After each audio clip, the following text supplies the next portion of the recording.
Hi, this is Carrie Brownstein. This is DJ Premier. This is Darren Aronofsky. You got the RZA right here. Rose McGowan. Radiohead. Aisha Tyler. Tribe Called Quest. Fred Armisen. Prince Paul. Javier Munoz. Seth Meyers. Frankie Cosmos. Flying Lotus. Hi, we're Chaim, and you're listening to the Talkhouse Podcast. What's up? Hey, I'm your host, Elia Einhorn. Welcome back to the Talkhouse Podcast. I want to take a moment at the top of this show to wish all of you lovebirds out there in podcast land a very, very, very happy Valentine's Day. Happy February 14th. We have dedicated today's show to celebrating this day of love. And to that end, we have invited 5 of our favorite double artist couples onto the show. Are you guys ready for this? Are you ready for this? Are you ready for this? Get ready for singer-songwriter Natalie Prass and partner Eric Slick of Dr. Dog Lithuania, and also just dropped the fantastic solo record Bullfighter. Then, New York hip-hop lovebirds Maliibu Miitch and Chase Money Marz. After that, Talkhouse regular Sadie Dupuis of Speedy, Ortiz, and Sad 13, and Dylan Baldi of Cloud Nothings. Then we cross the country for Hollywood heartthrobs, writer, producer, actress Heather Turman, and actress Heather Matarazzo. Ever see Welcome to the Dollhouse? Ever see Princess Diaries? Finally, closing out today's show, indie rock darlings Katie Crutchfield, aka Waxahatchee, and Kevin Morby. Now listeners, we sent each couple 2 questions. 1, what is the worst part about being half of an artistic couple? 2, what's the best part? And we got a lot of answers back. Over the course of today's show, you're going to hear about intercouple artistic competitiveness, the strains of touring on a relationship, having recording sessions on your spouse's birthday, and the perils of dating, quote, civilians. But listeners, I thought that it was only fair that if I send our favorite artists out into this potential relationship minefield, that I walk amongst those minds myself. And to that end, I would like to welcome my wife, Amy Phillips, also known as the managing editor of Pitchfork, to the Talkhouse Podcast for the very first time. Amy, welcome to the show. Hey, Elia. Thanks. And kind of welcome to our couch. We're recording this one at home. Yes, we are, while our 18-month-old daughter is asleep. Shouts Conway. Okay, babe, let's get into this. You and I are both music media professionals. Professional music fans. We are professional music fans. And I wonder, Amy, what is the worst part about being married to a fellow professional music media person? Oh, man, I was hoping you would go first on the worst part one. Can't I just throw my wife under the bus here? Well, you know, we both work in a profession in which a lot happens at night and on weekends. Yeah, that's true. And so the idea of having a 9 to 5 and then, you know, your industry shuts down doesn't exist It's for fucking us. impossible. Right. So I think we both really struggle with the work-life balance, and we're both expected to be answering emails and available at all hours. It's very difficult. Yes. It's very difficult. I know that is the case with a lot of industries, of course. That's true. Actually, the thing I was thinking sort of relates to that. I was thinking one really difficult thing, just logistically for us, we have our daughter Conway, and I feel like you and I both get invited to a lot of dope shit, the same dope shit. Yes. At night. And, you know, finding a babysitter can sometimes be pretty difficult.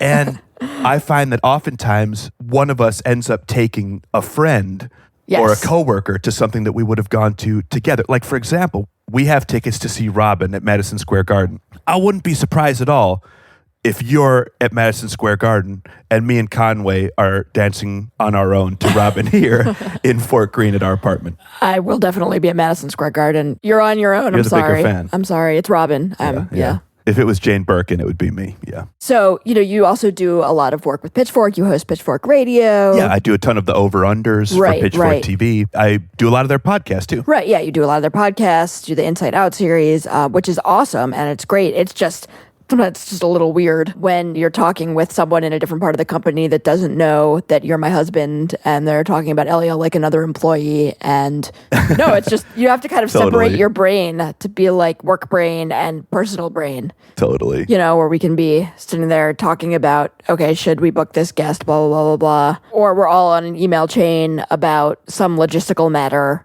And then it's like, I'm also texting you, hey, can you pick up grapes on the way home? Totally. I don't know if that's bad, though. That's not bad. No, it's good. But it is a little weird. I'll say what I think is the best thing, at least for me, is that you and I came to being music media professionals in pretty much diametrically opposed ways. I came up through being in a band that had some real success, and I did, a couple thousand interviews as the front person of that band until one day a huge radio producer in Chicago said, "You're really good at this. Would you come and host for us?" And that was the beginning of my career on this side, on the dark side.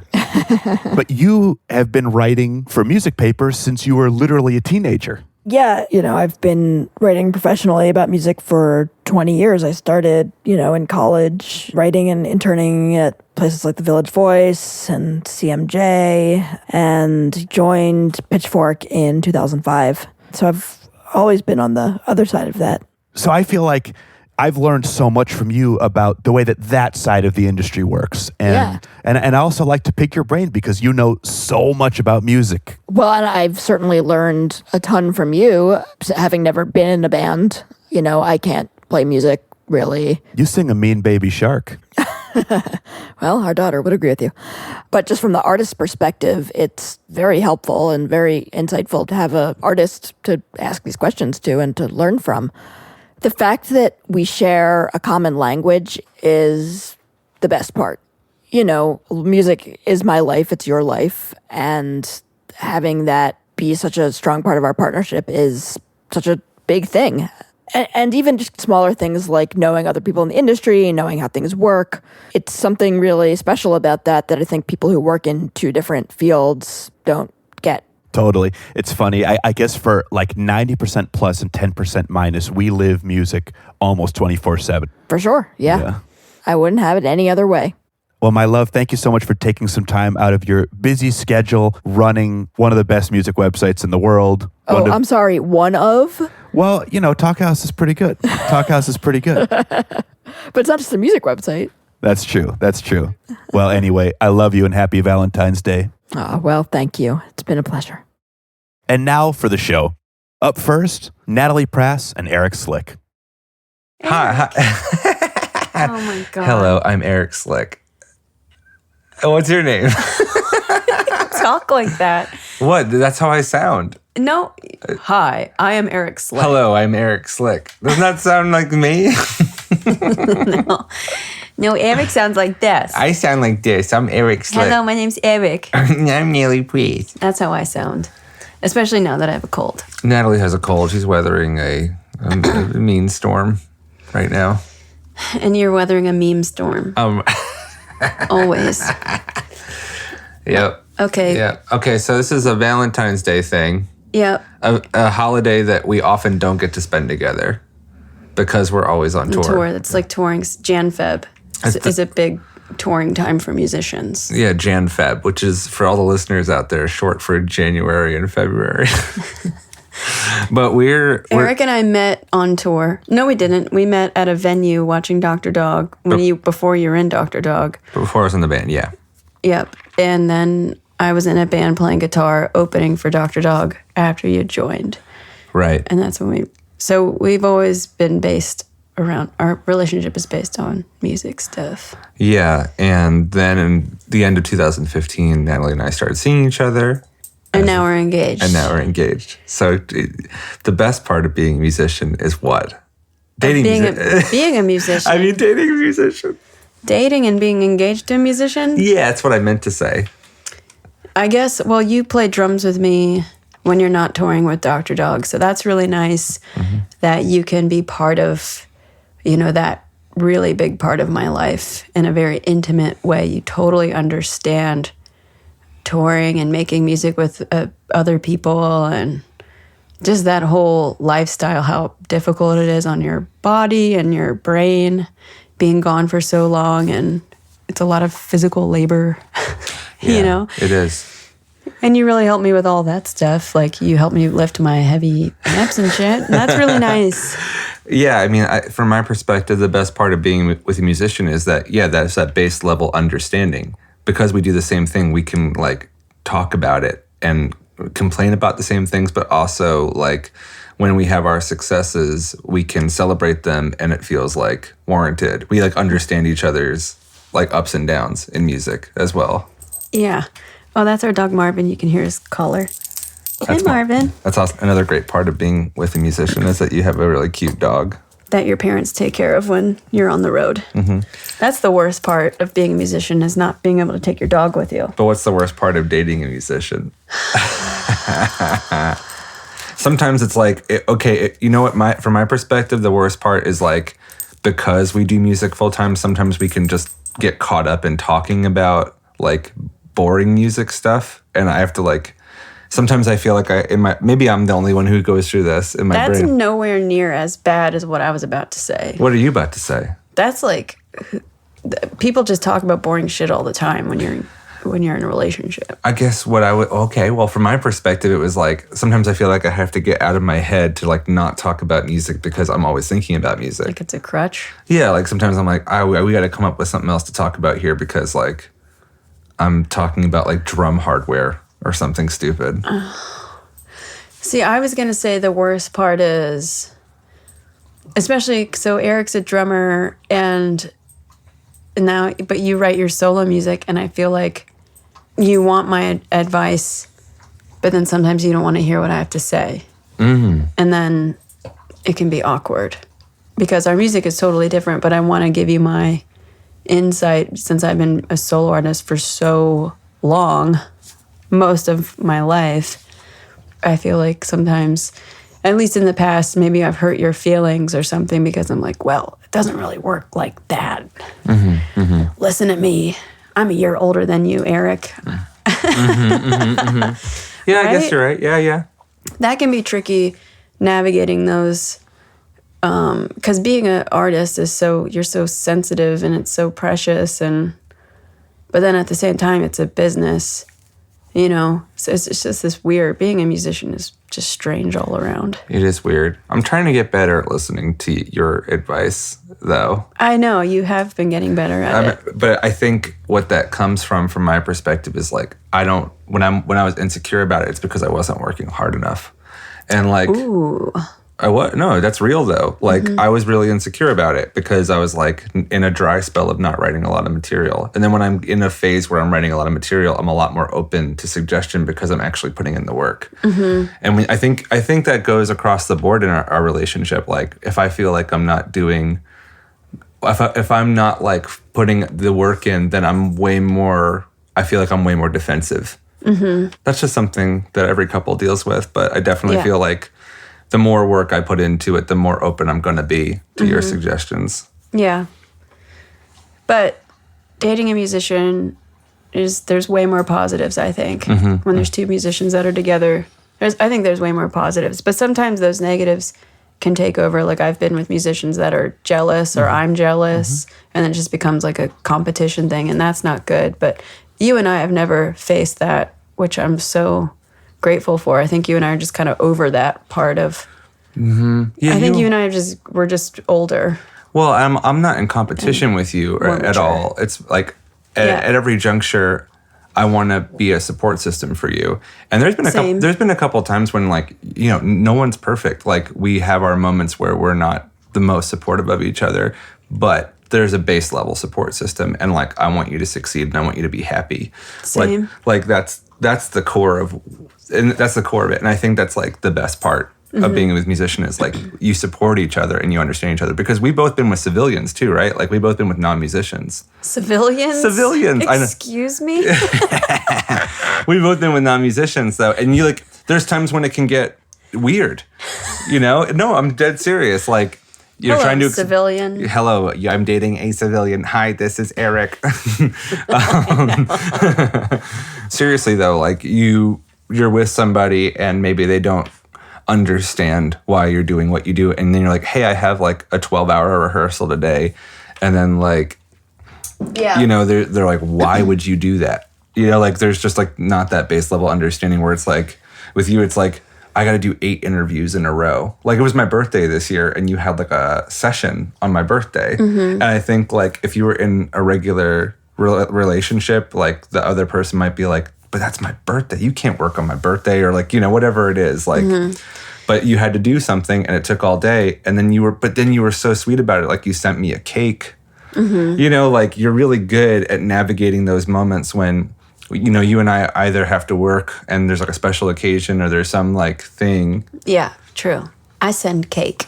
Natalie sent me a cake and it was really good. Scott from Dr. Dog ate half of it though. He had that sweet tooth. Yeah. But we love each other. We love each other a lot. It's never easy being in any relationship. It's a lot of work.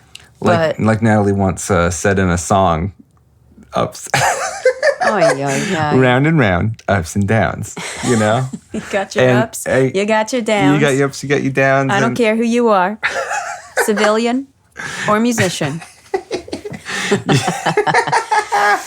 You could be, You can't escape it. Yeah, it's being in a relationship, you know, it's I had ran out of things to say. But yeah, it's very rewarding being, like, for instance, we just did 2 nights at the Beacon Theater. We were opening, but still we were there and we played, and just being there with Eric, which the Beacon Theater is like a bucket list place for me. It was just meaningful that I get to share those moments. Yeah, there's a couple moments during that set where I looked over at you and I was like, this is so cool. Like, I'm with not only my best friend, the person that I love the most, but we're achieving this thing together, and like, I'm supporting her and she's like crushing it, and you were sick. Like, there were so many reasons to be proud. Like when you were singing the last song of that night, which was your song "It Is You," like I started to well up because I was just like, oh, I'm so proud of her. Oh. Well, That's it. Happy Valentine's Day. Happy Valentine's. We love you. We love ya. Bye-bye. I love ya. I love you.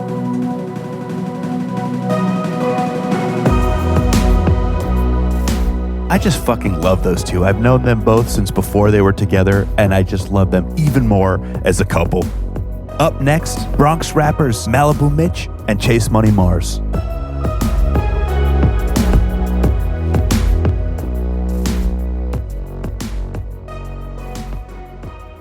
You already know, it's the Petty Papa Hood Booger Maliibu Miitch. It's the Chase himself, Chase Money Marz, man. Well, we've been together since October 25th, 2015. But I've known her for years, like, since our childhood. Like, she's my childhood best friend. Yeah. You know, fake best friend, yeah. you know, that used to play around with each other. You see why I was making her my best friend. See what that motive was about. But yeah, so this makes it a little more dope. Yeah. Oh, well, for me, one of the worst parts will have to be, all right, so I'll be listening to a beat. I'm sorry, babe, I'm going to do it.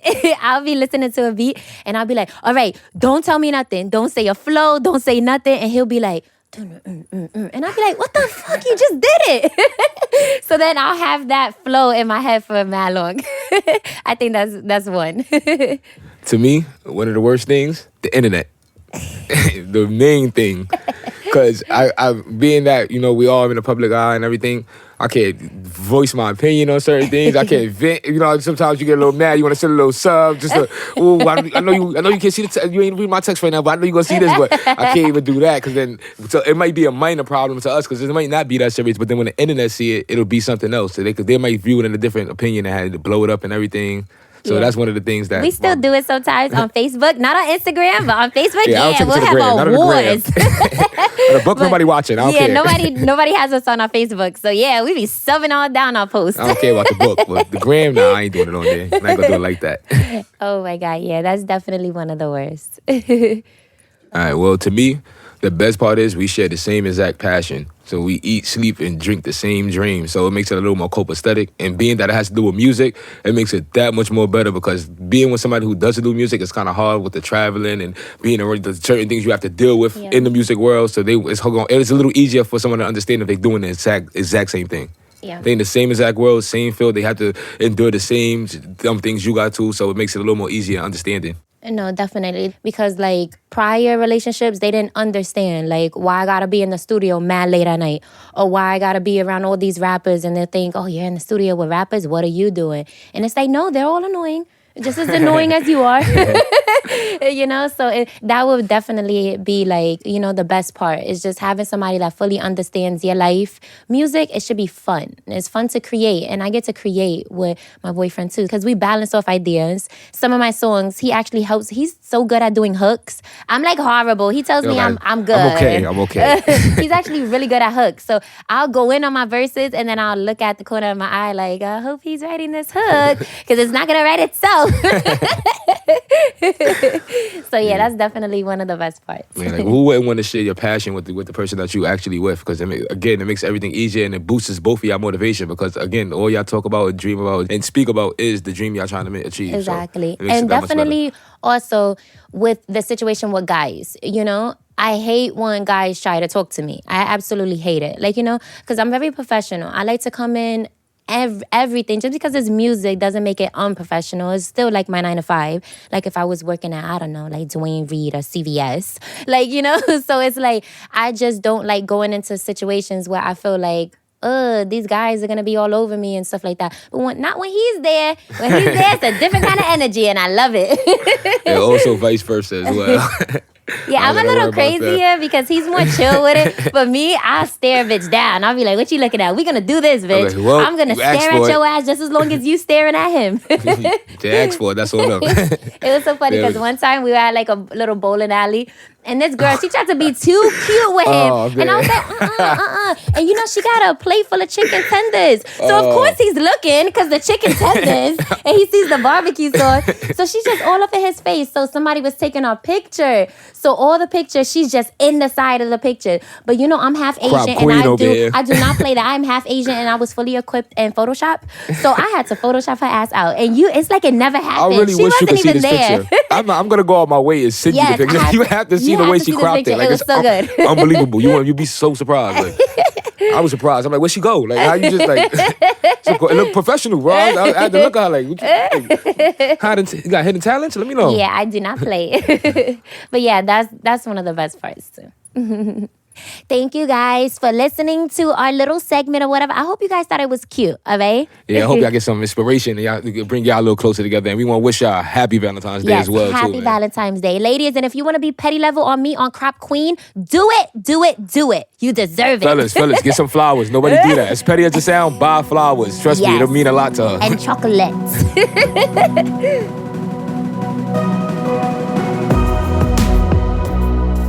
Forget the show. That is the real love and hip-hop right there. Up next, Speedy Ortiz and Sad 13's Sadie Dupuis and Cloud Nothing's Dylan Baldi.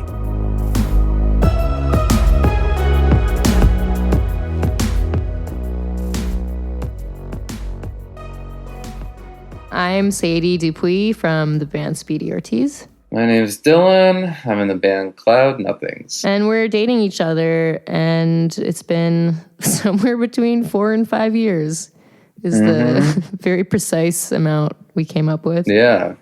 Do the math. I think we're supposed to talk about how we met each other. At a show. It was at a hot dog place. It was in Cleveland, Ohio. At the hot dog restaurant. It was at my show. Yeah. And I met you one time at the hot dog place, but we didn't really talk to each other. Yeah. But then the second time, you were like, we're on the same label. And somehow we convinced you to come to the Rock and Roll Hall of Fame with us. Well, I like it. I like going there. Cool. That's why I went. Okay. What was the exhibit? Oh, I don't remember. I just remember the like Moby and Gwen signs from the South Side video. Okay. That was my only takeaway from the Rock and Roll Hall of Fame. I always tell you that was our first date, but you don't agree. Well, you just described it as somehow I convinced you to do this thing. That's not how a date starts. I think that's how a lot of dates start. I think Speedy was opening for the Breeders at the Beachland, and Mike and I stayed on your floor in like a snowstorm. I saw your bookshelf, and I was like, he has really cool comics.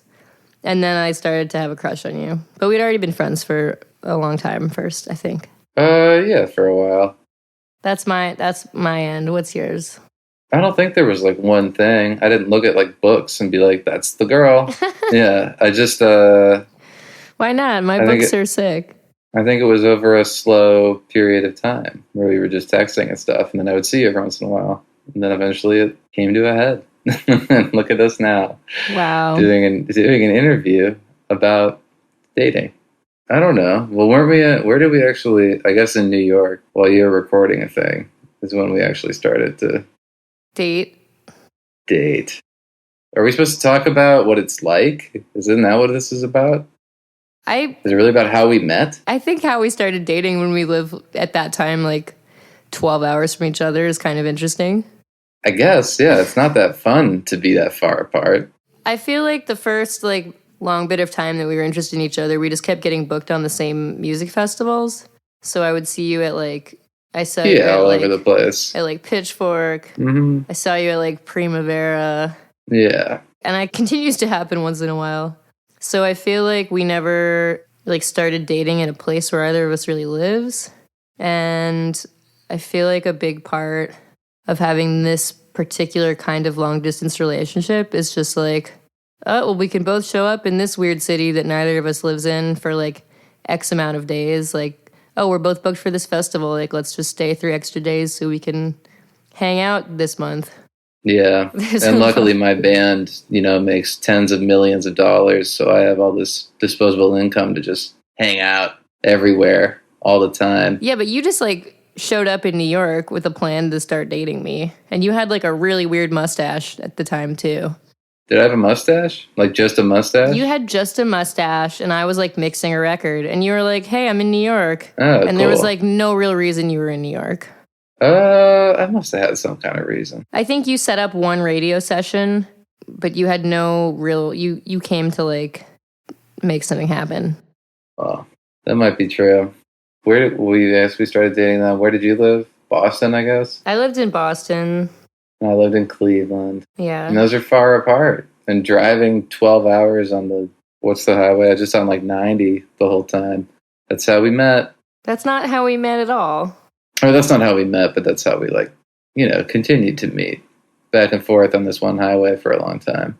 Yeah, I think the long distance thing is supposed to be hard, but it's also the only way I've ever dated anyone. Yeah, same. Because I've done this band since I left high school, essentially. And I've been on tour the majority of that time. I mean, maybe I'm being so dark because we just came off of an actual full month of just hanging out together at one place where you actually live. You and I did, you mean? Yeah. Yeah. Who else? Well, you could have meant the band. The band I'm dating? When people say we, they either mean their band or their person they're dating. Oh, yeah, no, I meant you. Yeah, you and I have one of the things that I feel is weird about dating another musician is sometimes I feel we're trying to sync our work schedules around each other's work schedules, where I'll be oh, what are the dates that you're on tour? Okay, let me plan my tour stuff around that. And you'll be oh, what are the dates that you're recording? Let me try writing at that time. So I feel because we're so far apart, it's not we can go to work for 5 days and then be oh, cool, we can have a movie marathon this weekend. It's oh, we're both on tour for 3 months straight. Let's plan for this 1 month solid where we don't do anything other than hang out and make salads. Yeah, that's not. You're better at this interview than me. You just answered an interview question that nobody asked. I'm better at all interviews than you. That was impressive. I feel we're maybe an unusual musician couple because I think a lot of people who wind up dating through playing music, maybe they play music together or the same music or music is a shared part of their relationship. And I feel that's not really the thing that we bond most over. So in that sense, it is kind of dating. It's not I'm oh, this is my partner and also the bassist in my band. It's you have your music endeavors and I have mine, and we listen to kind of different things. And I wouldn't say it's the thing that bonded us in any sense. It would creep me out to be in a band with someone I'm dating. I don't think I would like it. I think I would. You saw what happened to Lady Gaga. Oh, you think you think you would pee yourself on stage while I won my big award? I think I would hang myself in a garage. What's going on with you in this Valentine's interview? I mean, I guess that was a spoiler alert. I should give a spoiler alert for Star Wars Born version 3. Well, there were prompts. They gave us prompts. Then check your email. I'm doing fine. I'm looking for the email now. Hold on. Okay. I mean, it's a Valentine's Day piece. Like, is love real? Was that was the prompt? I think we're just supposed to talk to each other. Yeah, no, I do better when there's a prompt. I'm prompting you, and you're not saying anything. You're not prompting me. I'll show you a prompt. I don't know. I think I do know people who aren't musicians who tour a lot, who date. Yeah, I would hope so. It's a good idea for a person who has to be gone all the time to date another person who has to be gone all the time. Because then you're both just gone all the time. But when you're together, you can focus on that. And that's nice, I think. Rather than someone being gone and someone being home and just like angry at the person who's gone. I don't think that's healthy. And I've seen that happen. But we get a little grumpy at each other too when we don't see each other for too long. Well, that's because I was trying to say this earlier, but you said it was dark. Yeah, it's not fun. I feel like my grumpiness threshold for when one of us is on tour is like 3 weeks. I can go 3 weeks and not hang out with you, and that's like fine. I mean, I'm not like, woohoo, like he's gone. But I'm like, oh, we're working or whatever. But after 3 weeks. Who's Nick Offerman's wife? I don't know. Well, because I was listening to a thing where he said 2 weeks was their maximum time that they spend apart. That's their time. Mm-hmm. But that he would do 6 weeks if he could go on Survivor. So, like, outside of a tour, what would be the thing where he'd be like, it's okay to be gone for, like, longer than 3 weeks? I mean, we often are gone longer than 3 weeks. I think. Other than a tour, though, if, like, the reason wasn't a tour. What, that I would go away for that much time? Like, what would you be like, okay with? What would you understand? Oh, for you? Yeah. I mean, I can't really answer that. It's easier to answer for myself, like, what opportunity that came up for me that's, like, very long would I go away for? What would yours be? Mine's boring. Like, what if I got hired to be a visiting professor at like a sick school? What if Harvard called me up and was like, here's a bunch of money to teach 18-year-olds how to write songs? I would have to go do that. That's a good one. What's yours? I can't really find any fault in that. Okay. What is mine? Yeah. I guess if someone said like you can go to the space, I would go to space. Yeah, you could go to space and I wouldn't be mad. I would go to space for a while. And then we're supposed to say what's the best part of being partners with another musician. Well, I think that's kind of it. Like dating a person with a more regularly scheduled job that exists in one physical location. It's hard for them to relate to just like suddenly being in another time zone for weeks at a time. And some days you're like awake at 6 a.m. because that's when you have to start driving. And other days you're like, I'm going to sleep till 2.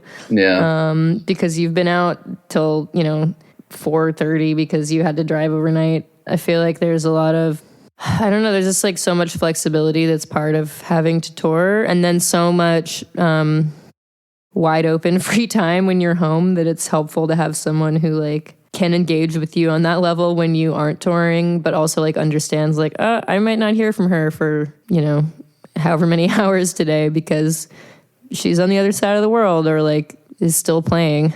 Yeah, no, it's good. And I feel like people don't know what happens on a tour.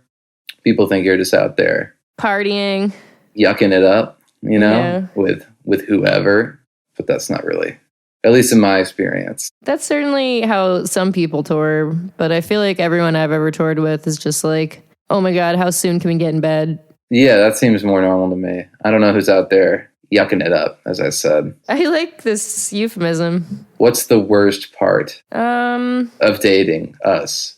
This is hard for me to weigh in on because I think everybody I've dated has also played music to some degree, but when people date each other and have like different jobs or, one person isn't in a creative job, there's like not a level of mystery to it, but I don't know. It like looks like a glamorous thing from the outside, So it's not like I can ever like have the identity of like your cool like musician girlfriend, because you're like, that's already your job too. You know what I mean? Mm-hmm. Yeah. No, it's like It's like dating in the we're like Jim and Pam. Oh no. Are we? Oh no.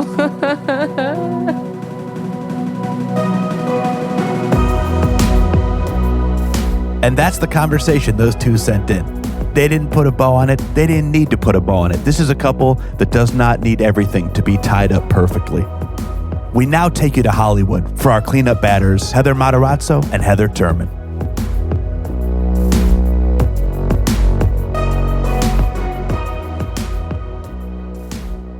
Hi, I'm Heather Matarazzo. I'm Heather Turman. And we are here to talk about the best part of being partners with another filmmaker and the worst. So go for it, partner. You sound so enthusiastic about talking about being with a filmmaker. I don't know. I would say our experience together has varied in terms of, we've worked together on set as actors, and also you as a lead actor, me as a writer, producer. And I would say the best part of the best part of being with, like having a partner that's a filmmaker as well. Yeah, the best part of being partners with another filmmaker. Yeah. I think it's just that you get it. That I'm consumed by thoughts, by creative thoughts within creating content within film, and everything that I write, every idea I come up with, you're the first person that I share it with, and you get it immediately, you see it immediately, or you offer up the perfect reason why it doesn't work, which is, I would say, a great thing, Yeah. Yeah. And what would you say is the worst? I don't know. I don't know that there's necessarily, maybe just that, it's in terms of structure, we both are all over the place. So it's sort of, nothing is traditional, but I don't, that would be the quote unquote worst thing, but I don't take that necessarily as a bad thing. I mean, in the disagreements when they do come, because they come occasionally, especially when we've written together. Yeah. And getting to be on the same page and speak the same language, and getting to have clarity, and also getting to be mature enough to recognize when one is wrong. Of course. Which I think it ends up then getting to be the best part. Exactly. That's what I was saying. Like, even the cons are really hidden pros. It's just, it doesn't always feel great to hear that your idea doesn't work, or that your thought isn't received as positively as you hope. But it's great getting to be in an experience where it's always honest and it's never bullshit. Like, there's no, politics that go into whether or not you like something I've written or you don't, I love that. Yeah. You have a tremendous amount of ideas, which is something that I get jealous of occasionally. You're an idea machine. And then on top of that, you execute right away. Whereas I feel like that fat bear from Robin Hood that just, is stewing about in my own juices. Well, isn't this true about our spirit animals? We'd gotten a reading with spirit animals, and mine, of course, is a kangaroo that moves quickly. Yeah. It's going. Yeah. Execution, doesn't go backwards. Yeah. Picks the direction and goes with it, but yours is a spider, and it sits there, and when it's ready to strike, it fucking strikes. And I think that that's also your greatest strength, is that you don't waste time on any bullshit project. When you know something's correct, you give your energy to it. When it's not, when it doesn't feel right, you're very in touch with that side of yourself, and you know right away that it's not the one. Yeah. And that I think can be frustrating, at least for me sometimes, where sometimes I just don't get it. Right. Sometimes I just don't get it. And it doesn't mean that it's not right. It just means that it might not necessarily be right for me. Well, sure. And that's the thing too, I think, about getting to continually learn each other's languages. Because when we collaborated on that thing we had gotten hired to do, I feel as though your strength lies in the execution. Sure. And building the foundation. And I'm really good at picking out the curtains or something. I don't fucking know. It's, like collaboration with anybody, but getting to, I think the biggest thing is that we always support each other regardless, 100%. Oh yeah, for 100%, a million. That's the thing, is that I trust your opinion completely. And that's really the nice thing, is that like I can be really stubborn and think that nobody knows best. Nobody knows but me. Like I'm the only one, and that's my, I think, creator ego that I have. But every time you come through with an idea, it's always the better idea. Like it is, especially like in an on-set scenario. It's a journey like anything else, and it's getting to have respect for each other's strengths and getting to hold space for each other's weaknesses. I think that your mind is so brilliant, and you've allowed me to broaden my peripheral vision in terms of what is funny and what can be funny, not just professionally, but also personally, which then bleeds into professionally anyway. So yes, it's true. I feel like your comedic insight has grown quite a bit since I pointed out that like, that's funny, Heather. It doesn't have to be tragic all the time. Yeah. I've been with a lot of people who aren't filmmaking, who aren't into filmmaking, and it has not worked. So if artists can work together and truly respect each other, I think it's a beautiful union. It's a gift. Absolutely. And with that too, I would say that part of filmmaking, I think, is getting to continually define your voice and all that jazz, and getting to be able to have a partner that holds space for you to find said voice, without coming in like a battering ram to say where you're wrong. Right. So yeah. I love you. I received that. I love you. And happy Valentine's Day, everybody.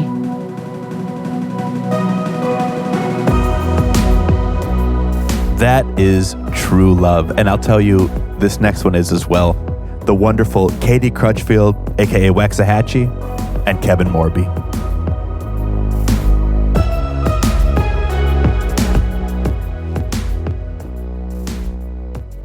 Testing. Testing. This is awkward because there's no one here interviewing us. And we're just here talking to each other like we would normally be. Yeah. Though, it's like it normally would be, but it's a little different. It's a little performative. I feel like we're talking to an imaginary man, a DJ man. Yeah, let's pretend like there's an imaginary DJ man. That actually might help. Okay, let's say his name's DJ. Okay. I'll pretend that I'm DJ. Okay. What is it like to be in a relationship with another musician? Katie, do you want to go first? Yeah, well, we're supposed to talk about the highs and the lows. So there's a lot of good things about it. I really only ever dated other musicians. It's like, that's kind of, I've never not dated a musician, but this is the first time I've ever dated someone who was like a real deal, kind of married to the craft songwriter. And that... Who's that? Kevin Morby. Who's about to pick up the guitar to just make this even I'm just better. going to score this interview. Okay, great. Keep going. So, no, it's going to distract me. Just keep going. So yeah, it's really great. I feel like Kevin like listens to the things that I work on as I work on them. I definitely listen to the things he works on as he works on them. I really take his opinions, like positive, negative, criticisms, all those things, like really to heart. And I think it helps my whole process quite a bit. So I think that's one of the best things about it. I think the other is that, I don't know, we both... Maybe it's time for Kevin. I'm just kidding. Oh my God. I'm just kidding. Keep going. Okay, my second fold, and then you can have the floor, Kevin, is... I didn't say anything. DJ was interrupting. DJ's a sexist. DJ, don't fuck that with kind her. of sexism is not tolerated in the music business anymore. I'm sexist. The second thing that's really good about it, I think, is that we both tour and travel like crazy, and we understand the very unique position that we are both in. So I think that that's really cool. That's exactly what I was going to say. All of that. I think when you date a person who's not a musician, they think that your life is this big roller coaster ride. It's super fun. Not a roller coaster ride. They think it's just a fun ride because roller coasters have ups and downs. Yeah. They think this is a ride that is, just glamorous, and that when you're out on the road, you're having so much fun. So dating someone who does what you do when you're a touring musician, they really get the dirty facts of the road. They understand that it's a hard job, it's grueling, it's really hard to be away from home, those people you love, and it's not people's faults that they don't understand that. It's a very unique thing to be a musician, but to date someone who understands that is such a big deal, and has made this relationship work so well, I think. Just, why are you smiling?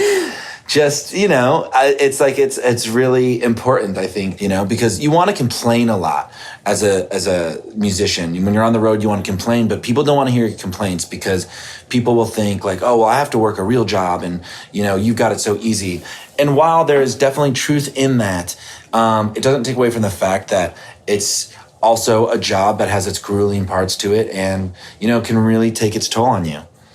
Yeah. That's exactly how I feel about it. I think like one of the hardest things about like being a touring musician, especially like kind of like the ringleader of whatever project it is that I think like on the surface, like superficially, it seems like this really just nothing but good. It's just like the best job anyone could ever have. And there's a lot of things about it that are really hard. And I feel like it's cool that we can connect over that and like relate and complain to each other without sounding like ungrateful or something like that. It's really nice. Yeah, definitely. It's also nice because you're a musician. When you have time off, you're able to come with me on the road or vice versa.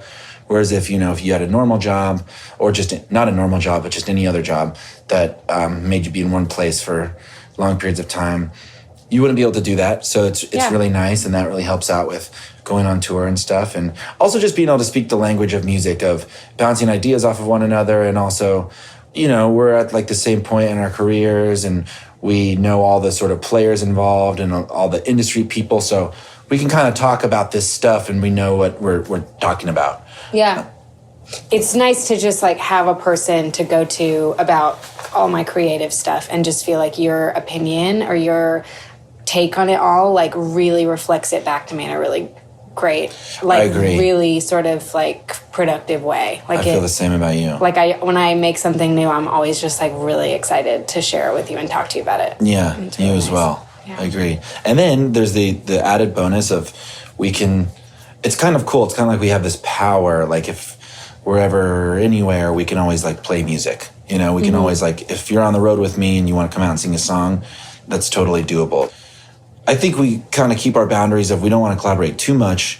We don't want to hate each other like in the way that bandmates can end up hating one another. But it's nice to collaborate here and there where it feels healthy. Yeah, I think our like level of collaboration always just feels like fun. Like it's just like an extra fun. Like it's always like a fun, like you can come out for the encore. It's like dessert. Yeah, it's like dessert. It is like dessert. Okay, so what's the bad stuff? The bad stuff, I think the bad stuff is... You seemed really eager to talk about the bad stuff, so let's... No, I was just thinking about it because I was thinking, as we're talking about the good stuff, I was like, what are the bad things? And it's kind of the good things can also be bad, being so involved in the same thing. Like sometimes it's like, oh man, like our lives are just the music industry. Like you're in the music industry, I'm in the music industry. How do we escape it? There's those feelings of like, how do you shut it off when your whole life is that? And so I think that's just, that's something that we have to work on. We have to get comfortable and find ways to kind of just turn that part of our brain off and not think about it. We just live inside of it all the time. Yeah, so it's never not there. Yeah, I think too, like one of the challenges is that we're not always in the same place with that too. So like there are times where, I even like right now, I kind of feel like you're like busy and like kind of have a bunch of stuff going on and I'm really trying to turn the whole thing off. So like that, the balance of that can be, I think both good and bad. I think like I can kind of pull you out of it. You can kind of pull me into it when I like need to kind of feel that sort of sense of purpose that being a musician, like doing my job gives me. So like, I feel like it can be good, but it also can be bad if like what we, yeah, that's true. need is different at that time. Yeah. I think that's definitely true. I think the important thing to remember when you're dating another musician or someone who does the same thing as you, no matter what that is that dating anyone is difficult. You know what I mean? Like it can be or it can have its difficult times. I remember when we first started dating, I was in a car with a bunch of other musicians and I told them that I was dating a musician. They're all like, oh, no, you need to find someone who does something you don't know anything about. Who is this? I'm going to have a word with them. I'll tell you after the audio's off. Okay. But they don't know you and it's my first time meeting this person. It's a great person. And they were just like, you need to find someone who does something that like you have no idea what it is, or else it'll get competitive or it'll get this or that.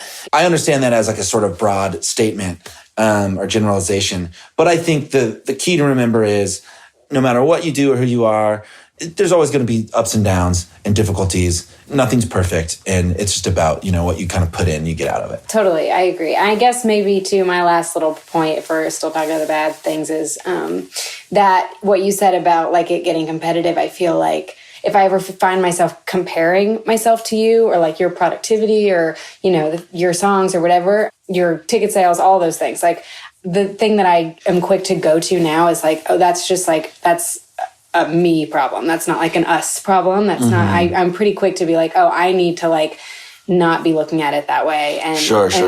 Anytime that's, if I'm feeling extra competitive or something, then I can kind of be like, oh, that's my problem, not yours. Totally. And I think that sort of thing, it's occupying a jealous part of your brain, which would be filled up by something else in a different relationship or something. Yeah. You know what I mean? I feel like we have these parts of our brain that are always searching, like, how can I feel this way? How can I feel bad about this thing or something? Like, oh man, they got asked to do this thing. Why didn't I get that offer? Yeah. Like I'm a musician too. Right. But you got to just not look at that. Because that you could also in a different relationship that would be like, well, why do they get to stay home and I have to go work or something? Yeah, of course. I think like it's important in those moments of jealousy in general to try and access some kind of like bigger like abundance of like love and happiness for the other person. Like, oh, that person gets to do this or yes, exactly. And it doesn't mean anything about me at all. And also knowing that like when you're in a relationship, anything good happening to an individual in the relationship ultimately benefits the whole. Yeah. Which is good. And yeah, I think it's dating a musician is great. It's got many perks. It really works out for me. Same. It's all, you get what you give, Yeah, you get what you give. That's a good closer. All right. Cool. Happy Valentine's DJ. Day, Talkhouse. Thanks, DJ. Happy Valentine's Day. Take it easy. Katie and Kevin, thank you so much for joining us here on the show. And thank you again to all of our guests and to you listeners for tuning in for Talkhouse's special Bonanza Valentine's Day episode. Big love to my wife, Amy Phillips. Listeners, a bunch of today's artists have contributed either written pieces to Talkhouse.com or joined us here on the Talkhouse podcast previously. You can find that all on our website. If you enjoyed today's show, make sure to subscribe and also check out our new episodes weekly on Spotify.com. Why'd I say .com? Anyway, you get the point. Spotify. Check out some very cute selfies that each of the couples sent us on all of our socials. It's at Talkhouse, Twitter, Instagram, Facebook. And I want to give a big shout to something that's about to kick off tomorrow. If you're listening to this on the 14th, February 15th, 16th, and 17th, Pitchfork Radio is live from the Art Institute Chicago during Midwinterfest. Mark, the producer, and I are heading out for our other gig. You all might have caught an episode we released featuring Jalen in conversation with William Basinski. Well, guess what? We have a Talkhouse Live rematch between those two fantastic artists happening on Pitchfork Radio from Chicago. Make sure to check out Talkhouse's event page for that or pitchfork.com/radio. Thanks to all of today's artists for doing the heavy lifting on engineering their own conversations. That's right, we're talking to you, Nat Slick, Maliibu Marz, Speedy Nothings, The Heathers, Morby, all of you. Our love-struck producer is Mark Yoshizumi. I'm your host, Elia Einhorn, and from our couch here in Fort Greene, I'm signing off for this episode. Peace.